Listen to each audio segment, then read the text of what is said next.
पांडुरंगाच्या दर्शनाला पाठवायचं होतं का, पैसेच नव्हते. तुझ्याकडे असले तर दे ना. त्याला माझ्याकडे असते तर दिली असते का? माझीच कळकी चालली आता. बर जाऊ दे, बघतो दुसऱ्याकडे पर्याला.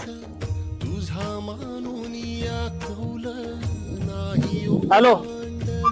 हॅलो. अरे परवीन, मला बापूला पांडुरंगाच्या दर्शनाला पाठवायचं होतं, पैसेच नव्हते का, दे ना तुझ्याकडे असले तर. काय लका तुला न त्या बापूला यायला लागले पांडुरंगाचं, काय खरं नसतं का? आणि मी मानत बी नाही. आणि तिकडे जायचं असेल ना तर मी तुला पैसे देत नाही. अरे पांडुरंगा, तुझं खरंच करायचं असता तर माझ्या बापूला तुझ्या दर्शनाला तुला बोलवायचं असतं ना, तर कुठनं बी मला पैसे दिला असते. ह्याच्यामुळे लोक तुझ्यावर विश्वास ठेवत नाहीत. कशाचं देऊन कशाचं काय. कार लय चिंता